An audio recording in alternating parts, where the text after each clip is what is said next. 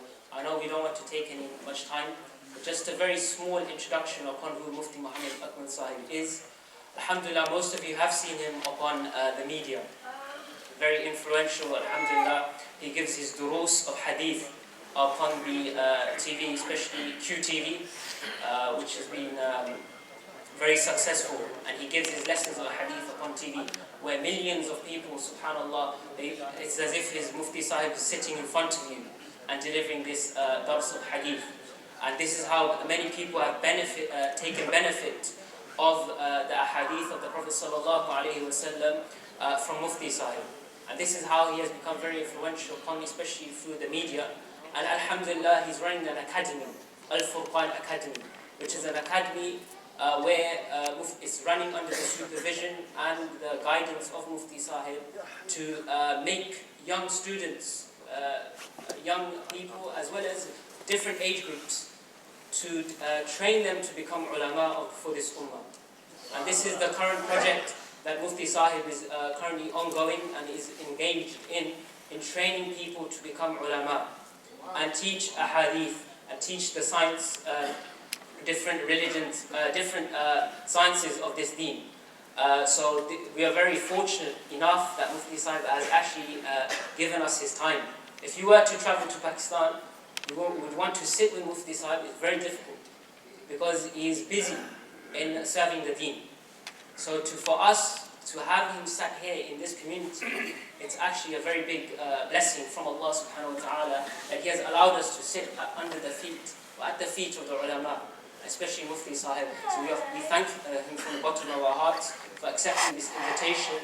And I would like to just request the brothers to come forward, inshallah, the ones at the back. We want you to also be interactive in this majlis.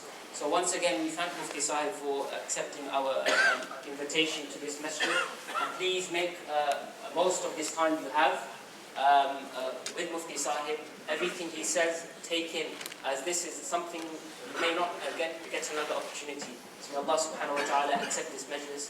Janab Mufti Muhammad bin Sahib.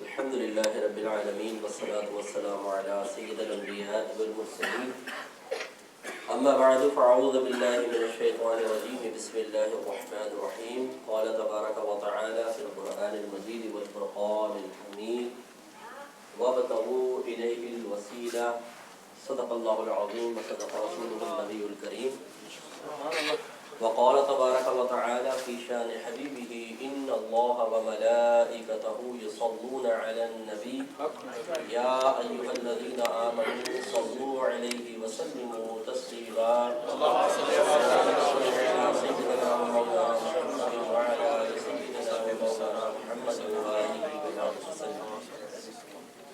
پیچھے بیٹھے ہیں سب کو آواز آ رہی clear آ رہی؟ آپ اگر تھوڑا سا بیٹھ جائیں گے نا تو پھر میں بھی ڈسٹرب نہیں ہوں گا. اگر لگا کے بیٹھ جائیں گا. میرا تجربہ یہ ہے کہ جو ریکارڈ کرتا ہے نا وہ کبھی بھی سنتا نہیں ہے. وہ کہتا ہے گھر جا کے آرام سے لیٹ کے سنیں, اور وہ عموماً سننے کی برکت سے محروم ہوتا. باہر تو اولاً تو میں بڑی معذرت چاہتا ہوں کہ ہم تھوڑا سا لیٹ ہوئے اور آپ کو انتظار کی زحمت اٹھانا پڑی. پتہ نہیں کس سمجھدار کا یہ قول ہے کہ انتظار میں بڑی لذت ہے. مجھے بڑی کوفت ہوتی ہے انتظار سے, صحیح بات ہے, شدید قسم کی کوفت ہوتی ہے. تو میں آپ سے معذرت خواہ ہوں کہ ہمیں وقت پر ہی آنا چاہیے تھا, لیکن کچھ ہمارے دوست کا آپریشن تھا تو ان کی عیادت میں نے کرنا ضروری سمجھا. ایک ڈاکٹر صاحب کو ان کے لیے بہت ضروری تھا چند مسائل میں, اس لیے میں تھوڑی سی دیر میں اس پہ اولاً آپ سے معذرت چاہتا ہوں. ہمارے جتنے یہاں پہ علماء کرام تشریف فرما ہے ان سے ایک معذرت چاہتا ہوں کہ میں اوپر بیٹھا ہوں, آپ نیچے بیٹھے ہیں. لیکن ہوتا یہی ہے کہ ہیرے سمندر کے اندر نیچے ہوتے ہیں اور بلبلے اور جھاگ جو ہے نا یہ اوپر ہوتے ہیں. نکم میں اوپر بیٹھے ہیں اور حضرت نیچے, تو میں بڑی معذرت چاہتا ہوں کہ یہ ادب کے اختلاف ہے, درگزر فرما دیجیے گا تو مہربانی. الحمدللہ یہ میلاد مصطفیٰ صلی اللہ علیہ وسلم کا متبرک اور مبارک مہینہ ہے. ویسے تو اس کو اب یہ ربیع الثانی شروع ہوا, جو 11ویں شریف کا مہینہ کہتے ہیں, لیکن ہمارے لیے نبی کریم صلی اللہ علیہ وسلم کی نسبت سے ہر مہینہ متبرک ہی ہے, کیونکہ سرکار نہ ہوتے تو یہ مہینے بھی نہ ہوتے, سرکار نہ ہوتے تو یہ دنیا نہ ہوتی, اس لیے جو کچھ ہے وہ سرکار کے دم قدم سے ہے، اور جس کے دم قدم سے ہے اس کی طرف ہم اس کو منسوخ کر سکتے ہیں۔ میرے آقا صلی اللہ علیہ وسلم اللہ تعالیٰ کا بہت ہی بڑا انعام ہے۔ اللہ تعالیٰ نے ہمیں یہ انعام عطا فرمایا اور اس احسان کو یاد دلایا ہے۔ لقد من اللہ علی المؤمنین اذ بعث فیہم رسولا من انفسہم یتلو علیہم آیاتہ ویزکیہم ویعلمہم الکتاب والحکمہ۔ اللہ تعالیٰ فرماتا ہے کہ ضرور بے شک اللہ تعالیٰ نے مومنین پر احسان عظیم فرمایا کہ ایک رسول انہی میں سے ان کے درمیان بھیج دیا۔ اللہ نے احسان یاد دلایا۔ اب یہ ہمارا بڑی افسوسناک صورتحال ہے کہ ہمیں یو کے کا ویزا مل جائے تو ہم کہتے ہیں مبارک ہو جی یو کے کا ویزا ملا ہے، ہمارے یہاں بچہ پیدا ہو جائے تو ہم خوش ہوتے ہیں، امتحان میں پاس ہو جائے، کاروبار ترقی کر جائے، جاب لیس تھے جاب مل جائے تو ہم بڑے خوش ہو جاتے ہیں، اور ایسے آثار ہمارے اوپر ظاہر ہوتے ہیں کہ دوسرا پوچھنے پہ مجبور ہو جاتا ہے بڑے خوش نظر آ رہے ہو، خیریت تو ہے؟ تو ہم بتاتے ہیں، پھر خوشی شیئر کرتے ہیں تو جو اپنا ہوتا ہے۔ ویسے تو خواتین کہتی ہیں کسی کو بولو نہیں کہ کاروبار ترقی کر رہا ہے، نظر لگ جائے گی، تو ہم بعض اوقات اس میں بھی جھوٹ بول دیتے ہیں اور سوچتے ہیں جھوٹ بولنا شاید ہمارے لیے اس مقام پہ شرم جائز ہے کیونکہ نظر لگے گی، حالانکہ جائز نہیں ہوتا، لیکن ہم شریک کرتے ہیں، اپنی خوشی میں کسی کو شریک کرتے ہیں اور اس سے بھی ایک مزہ حاصل کرتے ہیں۔ تو کاش کبھی ایسا بھی ہوتا کہ ہم گھر سے باہر نکلتے، کوئی ہمیں دیکھتا اور کہتا آج بہت خوش نظر آ رہے ہو، خیریت تو ہے؟ تو آپ یہ کہتے یا ہم یہ کہتے ہیں کہ یار مجھے اس تصور نے آج بڑی خوشی دی ہے کہ اللہ تعالیٰ نے بغیر طلب کے مجھے اپنے حبیب کی امت میں پیدا کیا۔ بڑا احسان ہے اللہ تعالیٰ کا، آج میں سوچ رہا تو میں ایک عالم وجد میں چلا گیا ہوں، اور اللہ تعالیٰ کا بڑا کرم ہے کہ اس نے اس حبیب کی امت میں مسلمان بنا کر بھیجا، ورنہ تو کافر بھی ہیں جو امت دعوت کہلاتے ہیں، ہم امت اجابت ہیں، کافر امت دعوت کہلاتی ہے۔ اور یہ بھی اللہ کا بڑا کرم ہے کہ اس نے ہمیں محبت رسول سے سرشار کر، کیونکہ ہماری نگاہ جب بھی نبی کریم صلی اللہ علیہ وسلم کے لیے قرآن و حدیث پر اٹھے گی تو فضیلت اور کمال کا پہلو ہی تلاش کر کے لائے گی۔ اللہ نے ہمیں اس لعنت و مصیبت سے الحمدللہ بچایا ہوا ہے کہ ہم نبی کریم کے لیے کوئی نقص کا پہلو تلاش کریں، تو یہ بہت بڑا اللہ کا انعام ہے کہ اس نے ہمیں اپنا حبیب عطا فرمایا۔ تو کاش ہم اس پر اللہ کا شکر ادا کریں، کاش ہماری کوئی دعا اس سے خالی نہ ہو کہ اللہ تیرا بڑا شکر ہے کہ تو نے مجھے بغیر مانگے اپنے محبوب کی امت میں مسلمان بنایا۔ میں گزارش کرتا ہوں کہ جتنی میری بہنیں بھی سن رہی ہیں، آپ بھی اکثر یہ دعا مانگیں اور اپنے بچوں کو اس کا احساس دلائیں، کیونکہ یہ بہت بڑا انعام ہے، یہ بہت ہی عظیم انعام ہے۔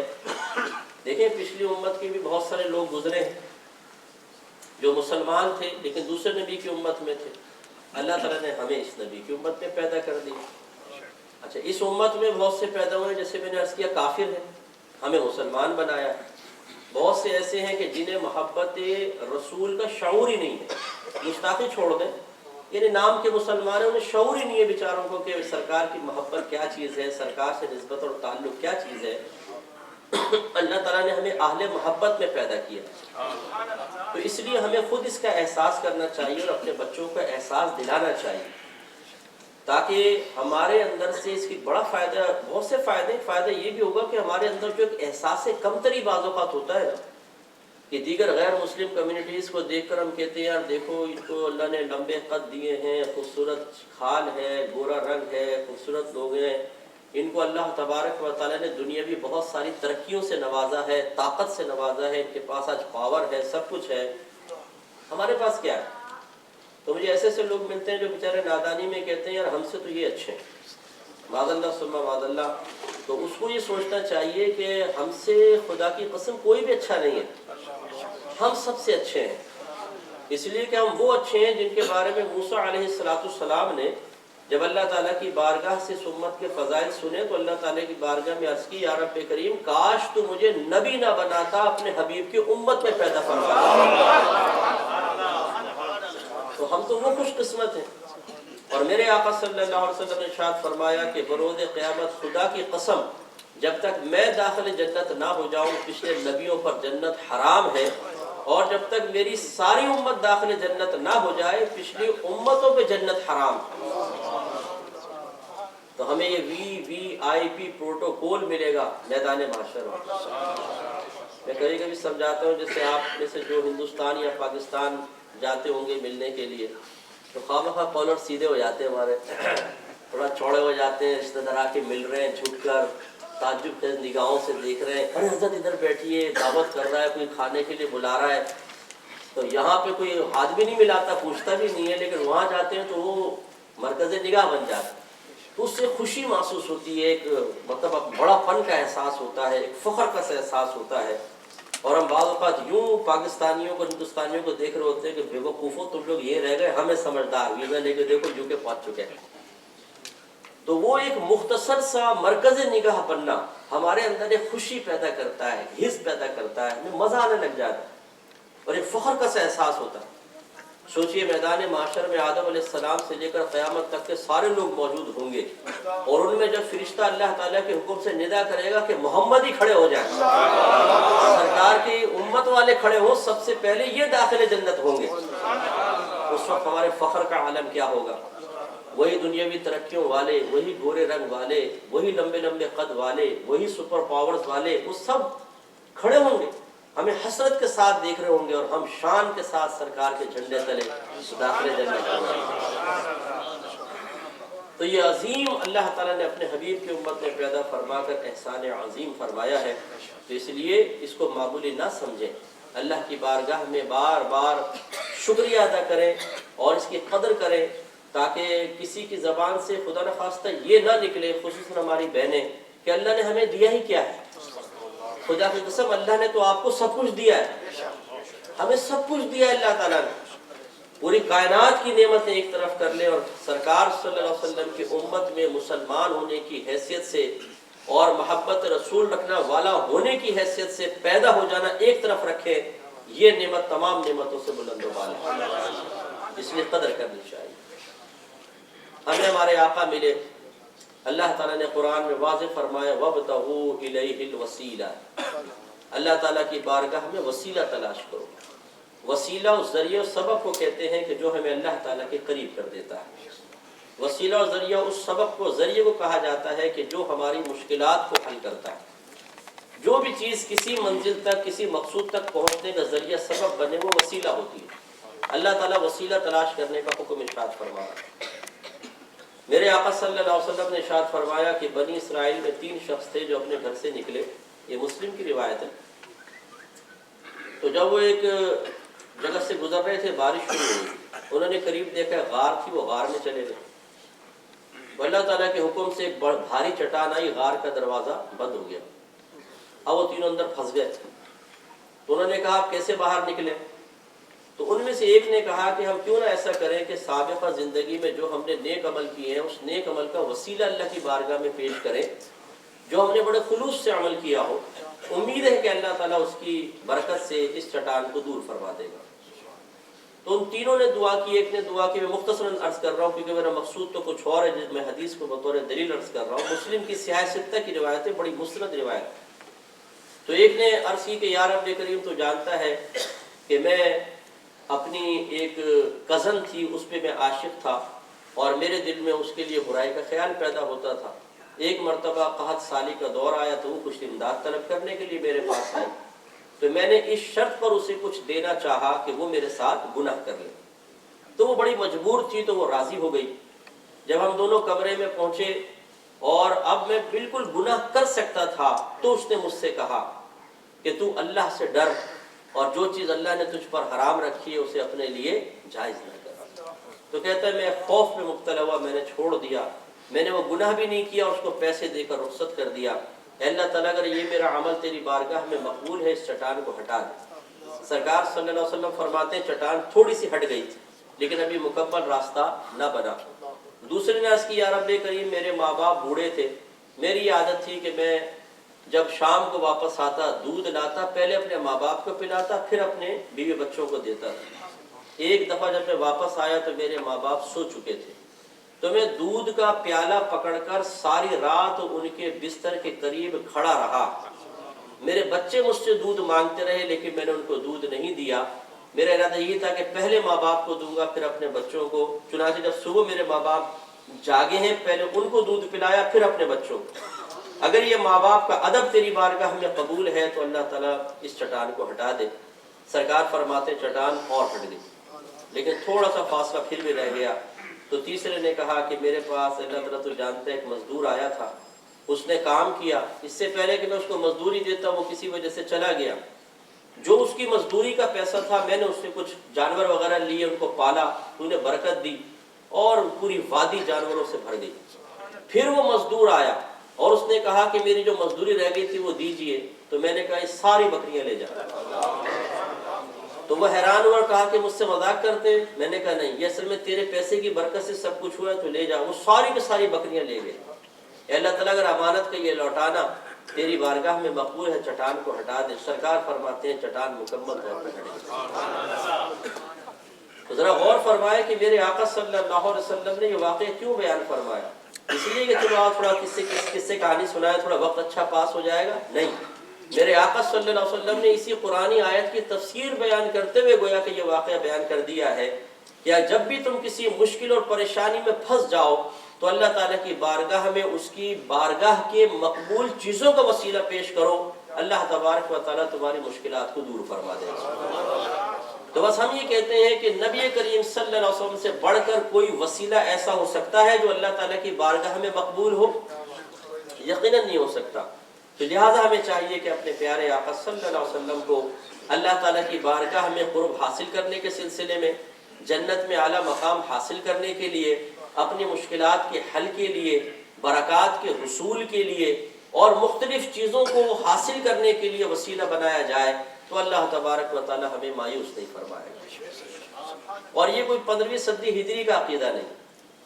دیکھیں صحابہ کرام علیہ رضوان نے اپنی حاجات کے لیے نبی کریم صلی اللہ علیہ وسلم کو کیسے وسیلہ بنایا ہے. حضرت ابو ہریرہ رضی اللہ تعالیٰ عنہ سرکار کی بارگاہ میں آئے, عرض کیا رسول اللہ صلی اللہ علیہ وسلم میں بہت ساری حدیثیں آپ سے سنتا ہوں لیکن یاد نہیں رہتی, ذہن سے نکل جاتی. میرے آقا صلی اللہ علیہ وسلم نے فرمایا ابو ہریرہ اپنی چادر بچھائے. چادر بچھائی, میرے آقا نے 3 دفعہ ایسے کیا جیسے کوئی چیز اٹھا کے ڈال رہے, نظر نہیں آ رہا, ایسے ڈال. اور پھر فرمایا ابو ہریرہ اس چادر کو اپنے سینے سے لگا لیا. تو میں نے چادر کو سمیٹ کے اپنے سینے سے لگا لیا. تو کہتے ہیں کہ اس کے بعد پھر میں کوئی چیز نہیں بھولا. تو دیکھیں صحابہ کو حافظہ چاہیے تھا, سرکار کو وسیلہ بنا لیا. اور جب آپ نے سرکار نے یہ نہیں فرمایا کہ مجھے کیوں وسیلہ بناتے ہو, مجھ سے کیوں لیتے ہو, تم اللہ تعالیٰ سے مانگو اللہ تعالیٰ عطا فرمائے گا. اللہ تعالیٰ کی ذات کامل ہے, غیر محتاج ہے, اس کے خزانوں میں کسی چیز کی کمی نہیں. یہ بھی نہیں فرمایا کہ اللہ کو چھوڑ کے میرے پاس کیوں آ گئے. اس لیے کہ صحابہ جانتے تھے کہ دینے والی ذات فقط اللہ تعالیٰ کی ہے لیکن عطا فرمانے والے میرے رسول ہیں. سرکار نے بخاری کی روایت سرکار نے ارشاد فرمایا انما انا قاسم واللہ یعطی. ارشاد فرمایا کہ محض میں تو تقسیم کرنے والا ہوں, میرا رب مجھے عطا فرماتا ہے. سرکار کی ایک بلکہ سیدہ عائشہ صدیقہ رضی اللہ تعالیٰ عنہ کی کنیز تھی, بریرہ رضی اللہ تعالیٰ عنہ, بوڑھی خاتون تھی, آپ نے ان کو آزاد کیا. تو اکثر سرکار ان کے گھر تشریف لے جاتے تھے. ایک دفعہ گھر گئے تو انہوں نے سرکار کی خدمت میں کھجور پیش کی. سرکار نے ارشاد فرمایا کہ اے بریرہ ہمیں آپ کی ہانڈی پہ کچھ پکتا ہوا محسوس ہوا ہے, آواز آئی. عرض کیا رسول اللہ وہ تو صدقے کی بکری ہے اور آپ صدقہ تناول نہیں فرماتے. سرکار نے ارشاد فرمایا بریرہ وہ تمہارے لیے صدقہ ہے, ہمارے لیے ہدیہ ہے, یعنی گفٹ ہے. وہ تمہیں صدقہ دیا تو پورا ہو گیا, اب تم مجھے دو گی تو وہ ایک ہدیہ ہوگا, گفٹ ہوگا. سرکار نے فرمایا کہ دستی لے کر آؤ, بازو. وہ گئی, بازو لا کے دیا, سرکار نے تناول فرمایا. پھر فرمایا اور بازو لاؤ, وہ دوسرا بازو لائی, سرکار نے تناول فرمایا. پھر سرکار نے فرمایا بازو لاؤ. عرض کیا رسول اللہ بکری کے تو 2 ہی بازو ہوتے ہیں. سرکار نے ارشاد فرمایا کہ بریرہ اگر آپ نہ بولتی تو جب تک میں طلب کرتا رہتا بازو آتے ہی چلے جاتے. تو سرکار گویا کہ برکت کے لیے وسیلہ بنے, اگرچہ طلب نہیں لیکن سرکار وسیلہ بنے. اللہ تعالیٰ نے برکات میں اضافہ کیا. اور اس سے یہ بھی معلوم ہوا کہ اگر آپ کے مسجد کے امام صاحب یا کوئی مفتی صاحب, کوئی پیر صاحب کبھی مرغی کے ران کھا رہے ہوں تو ایک دوسرے کو کونی نہ ماریے گا. دیکھو مولوی کیسے کیسے کھاتے ہیں یہ. چوتھی ران ہے, چوتھی گن رہا ہوں میں, 3 گن چکا ہوں, چوتھی اٹھائیے. میرے آقا صلی اللہ علیہ وسلم نے بھی گوشت تناول فرمایا اور ڈیمانڈ فرمائی, لیکن صحیح بات یہ کہ میرے آقا اپنے نفس کی خواہش کے تابع ہو کر نہیں کھاتے تھے, ان کا کھانا بھی اللہ کی رضا کی خاطر تھا. لیکن یہ بھارت سرکار نے تناول فرمایا. سرکار ایک مرتبہ جمعے میں تشریف فرما ہے, خطبہ دے رہے ہیں, ایک عرابی آئے, یا رسول اللہ قحط سالی ہے, مویشی ہلاک ہو رہے ہیں, فصلیں تباہ ہو رہی ہیں, آپ دعا فرمائیں کہ اللہ تعالیٰ بارش کر دے. میرے آقا صلی اللہ علیہ وسلم نے اللہ کی بارگاہ میں ہاتھ اٹھا دیا, اللہ تعالیٰ ہم پر بارش برسا. ابھی ہاتھ نیچے نہیں آنے پائے تھے کہ موسلا دھار بارش شروع ہو گئی. یعنی سرکار کی دعا نکلی ہے زبان سے اور اللہ تعالیٰ نے اس کو فوراً درجہ قبولیت عطا فرمائی. صحابہ کہتے ہیں کہ بارش ہوتی رہی, ہم بارش میں ہم نے نماز پڑھی, پھر گھٹنے گھٹنے پانی میں ہم اپنے گھروں تک گئے ہیں, اور کہتے ہیں کہ 1 ہفتے تک مسلسل بارش برستی رہی. 1 ہفتے کے بعد جب ہم پہنچے, سرکار نے خطبہ دینا شروع فرمایا.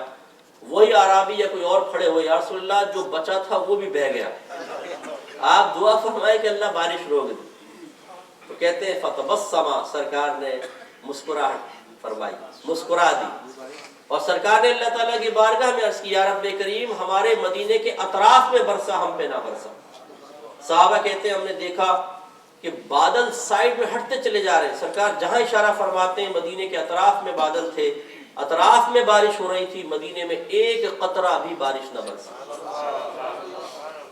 تو آپ دیکھیں کہ صحابہ کرام نے اپنی حاجات کی تکمیل کے لیے کیا انہوں نے براہ راست اللہ سے دعا نہیں کی ہوگی؟ یقیناً کی ہے, لیکن نبی کریم صلی اللہ علیہ وسلم کو وہ بہت بڑا وسیلہ سمجھتے تھے, کیونکہ اللہ تعالیٰ نے فرمایا ہے کہ اللہ کی بارگاہ میں وسیلہ تلاش کرو.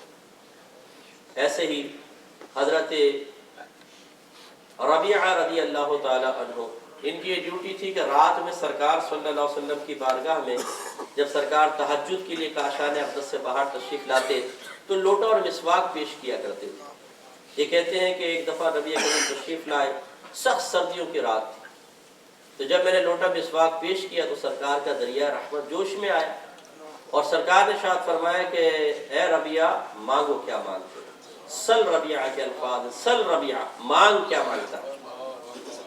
مولا علی قاری صاحب رحمۃ اللہ علیہ مرقات شرح مشکات میں, اور شیخ عبدالحق محدث دہلوی رحمۃ اللہ علیہ اشیاۃ اللمعات شرح مشکات میں ارشاد فرماتے ہیں کہ سرکار کا مطلقاً یعنی وداؤٹ اینی کنڈیشن یہ فرمانا کہ ربیعہ مانگ کیا مانگتا ہے ثابت کرتا ہے کہ میرے آقا صلی اللہ علیہ وسلم کو اللہ تعالیٰ نے دنیا اور آخرت کے سارے خزانے سونپ دیے ہیں, جس کو جو چاہے عطا فرما سکتے ہیں.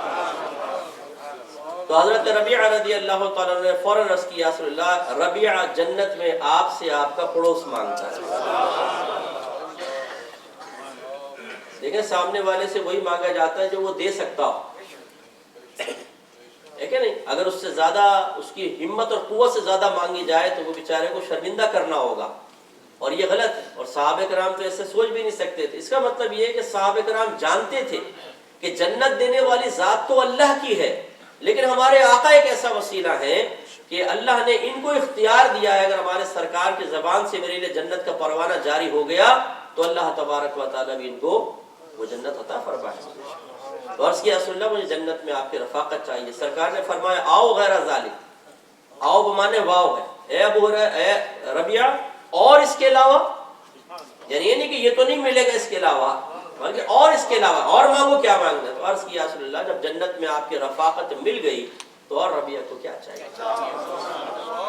تو میرے آقا صلی اللہ علیہ وسلم دنیاوی حاجات کی تکمیل کے سلسلے میں صحابہ کرام کا وسیلہ اور مرجع رہے ہیں, اخروی معاملات کے لیے سرکار وسیلہ اور سرکار سبب بنے ہیں, اور پھر ایک میدان محشر قائم ہوگا.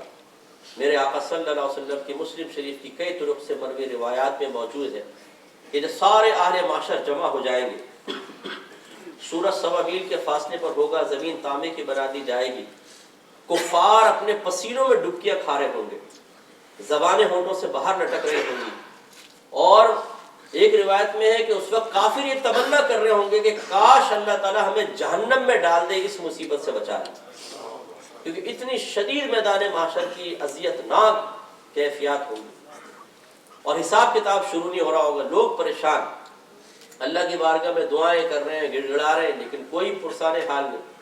تو اس وقت آپس میں طے کیا جائے گا کہ کیا کریں. تو ایک شخص یہ کہے گا کہ ہم کیوں نہ ایسا کریں کہ اپنے والد ابو البشر حضرت آدم علیہ السلام کے پاس چلتے ہیں، ان سے کہتے ہیں کہ حضور آپ ہماری سفارش کریں. تو سب چل پڑیں گے. اب آپ دیکھیں میدان معاشر میں آدم علیہ السلام سے لے کر قیامت تک کی پبلک جمع ہوگی، انسان بھی، چرندے پرندے سب جمع ہوں گے، اور ان کے درمیان نکل کر آدم علیہ السلام تک جانا کس قدر مشقت والا کام ہے. وہاں پہنچیں گے، ان سے فریاد کریں گے. آدم علیہ السلام ارشاد فرمائیں گے کہ آج یہ منصب میرے پاس نہیں، اگر تمہیں سفارش کروانی ہے تو تم ایسا کرو، نوح علیہ السلام کے پاس جاؤ. یہ سارے نوح علیہ السلام کے پاس آئیں گے، ان سے فریاد کریں گے، وہ بھی یہی جواب دیں گے، یہ منصب میرے پاس نہیں. تم ایسا کرو، ابراہیم علیہ السلام کے پاس جاؤ. ابراہیم علیہ السلام فرمائیں گے تو موسیٰ علیہ السلام کے پاس جاؤ. موسیٰ علیہ السلام عیسیٰ علیہ السلام کے پاس بھیجیں گے، اور عیسیٰ علیہ السلام یہ کہیں گے کہ یہ منصب میرے پاس نہیں. ہاں، آج اگر کوئی تمہاری سفارش کر سکتا ہے تو وہ محمد مصطفیٰ حبیب کبریا صلی اللہ علیہ وسلم، وہ نبی جس کے آپ اور میں امتی ہیں، وہ وی آئی پی شخصیت. اب وہ سارے سرکار کی بارگاہ میں حاضر ہوں گے، عرض کریں گے یا رسول اللہ ہماری سفارش فرمائیے، اللہ حساب و کتاب شروع کرے. سرکار جواب میں یہ نہیں فرمائیں گے بھائی کہیں اور جاؤ، میں کیا کر سکتا ہوں، میرے والد صاحب نے منع کر دیا، حضرت آدم علیہ السلام، تو بیٹا کیا کر سکتا ہے. نہیں، نہ میرے سرکار نے یہ فرمایا، نہ یہ فرمائیں گے کہ تم میرے پاس کیا لینے آؤ، اللہ سے مانگو نا بھائی. ڈائریکٹ اللہ سے کہو، اللہ حساب کتاب کرے گا یا میں نے حساب کتاب کرنا؟ حساب کتاب تو اللہ تبارک و تعالیٰ کرے گا. تم اللہ تعالیٰ سے کیوں نہیں کہتے ہو جا کر، اللہ کو چھوڑ کر میرے پاس کیوں آ گئے ہو؟ نہیں، میرے آقا فرماتے ہیں جب وہ فریاد کریں گے تو میں اپنے آپ کو اللہ کی بارگاہ میں سجدہ ریز پاؤں گا. سرکار سجدے میں گر جائیں گے. مولانا حسن رضا خان صاحب فرماتے ہیں کہیں گے اور نبی اذهبوا الى غیری، میرے غیر کی طرف جاؤ، میرے غیر کی طرف جاؤ، لیکن میرے حضور کے لب پر انا لہا ہوگا. سرکار فرمائیں گے میں وہ سفارش کے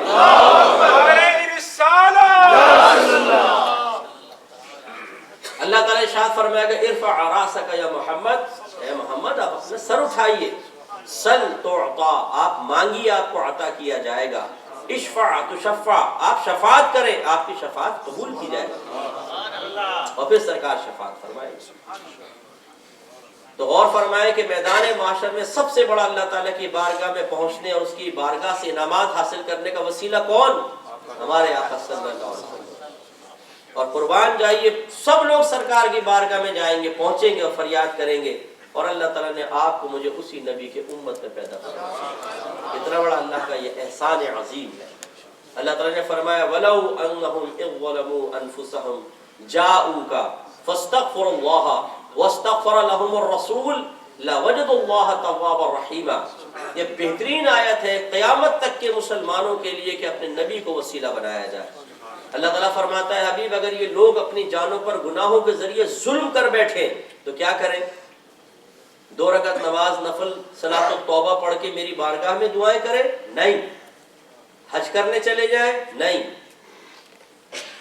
کثرت سے صدقہ کریں؟ نہیں. اس آیت میں بیان فرمایا کہ اگر یہ اپنی جانوں پہ کثرت ظلم کر بیٹھے جاؤ کا حبیب آپ کی بارگاہ میں حاضر ہو جائے. واستغفر اللہ، پھر اللہ تعالیٰ کی بارگاہ میں استغفار کریں. واستغفر لهم الرسول، اور یہ رسول بھی ان کے لیے استغفار کریں. لوجد اللہ توابا رحیما، تو یہ اللہ تعالیٰ کو ضرور بہت بخشنے والا مہربان پائے. اللہ نے وسیلہ بنایا ہے اپنے حبیب کو صلی اللہ علیہ وسلم کو. لہٰذا میرے پیارے بھائیوں اور مجھے پردے میں رہ کر سننے والی پیاری بہنوں، ہمیں چاہیے کہ اپنے آقا صلی اللہ علیہ وسلم کے عظیم وسیلے کی قدر کریں. اور میں آپ کی سوچ دیتا ہوں، ایک فکر دیتا ہوں. دیکھیں عقیدہ مسلمانوں کا یہی ہے، اور ہمارا الحمدللہ عقیدہ یہ ہے کہ دینے والی ذات فقط اللہ تعالیٰ کی ہے. اللہ تعالیٰ سے ہی طلب امداد افضل ہے، اولا ہے. اللہ تعالیٰ دینے میں کسی کا محتاج نہیں، سارے خزانے اسی کے دستے قدرت میں ہیں. لیکن ہم اللہ تعالیٰ کی عادت دیکھتے ہیں کہ عادت الہیہ یہی جاری ہے کہ اللہ تعالیٰ جب بھی عطا فرماتا ہے کسی نہ کسی وسیلے سے ہی عطا فرماتا ہے. تو اس لیے ہم یہ کہتے ہیں کہ جب اللہ تعالیٰ غیر محتاج ہونے کے باوجود اپنے مختلف وسائل اور ذرائع اور اسباب اختیار فرماتا ہے اور ہم تک اس نعمت کو ان وسیلوں کے ذریعے پہنچاتا ہے تو ہم تو محتاج ہیں، ہمیں تو بدرجہ اولا وسیلہ اختیار کرنا چاہیے۔ لہذا ہمارے آقا صلی اللہ علیہ وسلم کے ذات اقدس وہ ہے کہ جو اللہ تعالیٰ کی بارگاہ تک پہنچنے کے لیے بھی عظیم وسیلہ، ان کی اللہ کی بارگاہ سے انعامات حاصل کرنے کے لیے بھی عظیم وسیلہ، اللہ تعالیٰ کی بارگاہ سے اپنے گناہوں کا کفارہ بنانے کے سلسلے میں بھی عظیم وسیلہ ہے۔ تو اللہ تعالیٰ نے چونکہ قرآن قیامت تک کے لیے نازل کیا، اس لیے وَلَوْ أَنَّهُمْ والی آیت قیامت تک کے مسلمانوں کے لیے ہے۔ گویا کہ اللہ تعالیٰ آپ سے بھی فرما رہا ہے کہ کبھی اپنی جانوں پر ظلم کر بیٹھو تو اے لوگوں میرے حبیب کی بارگاہ میں حاضر ہو جاؤ اور اس کی بارگاہ میں پہنچنے کے بعد استغفار کرو، پھر یہ نبی بھی تمہارے لیے دعائے بخشش و مغفرت کریں گے تو تم ضرور اللہ کو بہت بخشنے والا مہربان پاؤ۔ اب علماء فرماتے ہیں کہ ہر شخص تو ایسا نہیں کر سکتا کہ مدینہ پہنچے سرکار کے روضہ انور کے سامنے۔ اگر ایک گناہگار غریب آدمی ہے اور وہ مدینے تک کا خرچہ نہیں اٹھا سکتا ہے اور اس سے گناہ سرزد ہو گیا تو وہ اپنے سرکار کی بارگاہ میں کیسے حاضر ہو؟ تو علماء بیان فرماتے ہیں کہ اللہ تعالیٰ نے جب حکم فرمایا ہے تو یقینی سی بات ہے کہ ہر ایک کو حکم فرمایا ہے، صرف امیر کو تو مخاطب نہیں کیا، صرف مالدار کو تو مخاطب نہیں کیا۔ اللہ تعالیٰ نے قرآن پاک امیروں کے لیے نازل کیا ہے، صرف یو کے والوں کے لیے نازل کیا تھا؟ پاکستانی بھی شامل ہے نا بھائی، بنگلہ دیشی بھی شامل ہے نا، ہندوستانی بھائی بھی، ہمارے مسلمان بھائی بھی شامل ہے۔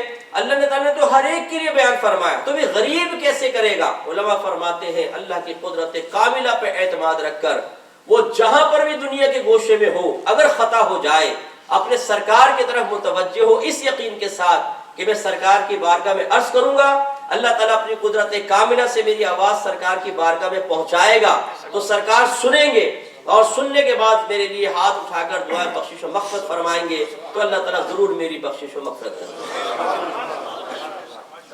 اس لیے جہاں کہیں وہ اپنے سرکار سے تعلق کو مضبوط کریں۔ تو میں آپ کو ایک سوچ دیتا ہوں کہ 5 منٹ کا مراقبہ یہ اپنی عادت بنائیں۔ رات کو بستر پہ سونے سے پہلے آپ صرف 5 منٹ، چلے 5 منٹ زیادہ ہے، 1 منٹ سے آغاز کریں، آنکھیں بند کریں اور اپنے سرکار سے باتیں شروع کریں۔ بالکل ایسا تصور کریں میرے آقا میرے سامنے جلوہ ہو۔ عقیدہ یہ ہونا چاہیے کہ اللہ تعالیٰ اپنی قدرت کاملہ سے میری آواز میں اپنے حبیب کے کانوں تک پہنچائے گا اور سرکار سے آپ باتیں کریں، یا رسول اللہ میں ایک بے عمل انسان، اگر ہے کوئی تو یا رسول اللہ میں بے عمل انسان ہوں، نیک بننا چاہتا ہوں، نفس و شیطان مجھے بننے نہیں دیتا، آپ کی مدد کے بغیر میں کچھ نہیں کر سکتا، سرکار مجھ پہ کرم فرمائے۔ کبھی کہیں یا رسول اللہ میں بڑا شکر گزار ہوں کہ اللہ تعالیٰ نے مجھے آپ کی امت میں پیدا کیا، دنیا میں اگر بظاہر مجھے کچھ نعمتوں سے محرومی بھی ہے تو جیسے ہی موت کا جھٹکا آئے گا، اچھی موت، پھر قبر کے اندر راحتیں، پھر میدان معاشر میں عزت، اور پھر میں آپ کے قدموں کی برکت سے جنت میں جاؤں گا، یا رسول اللہ آپ کا بڑا کرم ہے، بڑا شکریہ ہے۔ اس طریقے سے اپنے سرکار سے باتیں آدمی کرے اور اپنی حاجات ان کی بارگاہ میں پیش کریں۔ خصوصاً میں اپنی بہنوں سے گزارش کرتا ہوں، جعلی قسم کے عاملین اور ڈبے پیروں کے قدموں میں بیٹھ کر اپنے لاکھوں روپے برباد کرنے کے بجائے آپ قرآن پاک کی آیت پر عمل کرتے ہوئے کیوں نہ براہ راست اپنے سرکار کی بارگاہ میں عرض کریں؟ کیوں کہیں پہ آپ جاتے ہیں؟ میرا سرکار تو اتنا بڑا وسیلہ ہے، میں منع نہیں کرتا ہوں، عاملین ہر ایک عامل غلط نہیں ہے، ہر کوئی پیر غلط نہیں، میں نے اسی لیے ڈبے اور جعلی کا لفظ کہا ہے۔ آج کل لوٹنے والے ہزاروں، سینکڑوں لوٹنے والے۔ ہمارے ایک یو ایس کے اندر ایک دوست تھے، وہ میرے پاس آئے، مجھے بتایا کہ جی وہ میرا بیٹا جو تھا وہ گھر چھوڑ کے چلا گیا، تو میری زوجہ بیچاری بہت پریشان بیمار ہو گئی، تو کبھی اس کے پاس جائے اس کو پیسے دے، اس کے پاس جائے اس کو پیسے دے، کوئی حل ہی نہیں ہو رہا۔ تو کہنے لگے ابھی جو لاسٹ میں ہمیں ایک بابا مل گیا، بابا شکاری، تو اس بابا شکاری نے کہا کہ 50,000 روپے دو، گارنٹی کے ساتھ میں ایسا عمل کروں گا تمہارا بیٹا تمہارے دروازے پر آئے۔ تو میں تو منع کر رہا تھا، لیکن میری بیوی نے کہا آخری بار دے دو خدا کے واسطے، میں اپنے بیٹے کو دیکھنے کو ترس گئی ہوں، تو میں نے اسے کہنے پہ دے دیے 50,000۔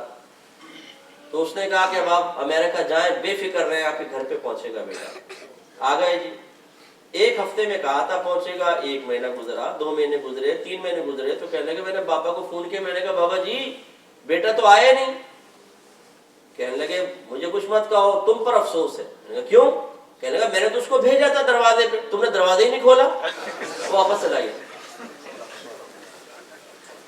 اب اس طرح کے جب شرارتی بابے ہوں گے، آپ اندازہ کریں تو ہماری گھر کی بہنیں شوہروں کی پاکٹ سے جیبیں نکال کر اپنی ساس کو قابو میں کرنے کے لیے، شوہر کو مکمل اپنا غلام بنانے کے لیے اپنی نندوں کی زبانیں بند کرنے کے لیے ایسے عاملین کے پاس جاتی ہیں کہ جو نہ عزت چھوڑتے ہیں نہ آدمی کا مال چھوڑتے ہیں، کیوں نہ ہم اپنے آقا صلی اللہ علیہ وسلم کی بارگاہ میں حاضر ہوں؟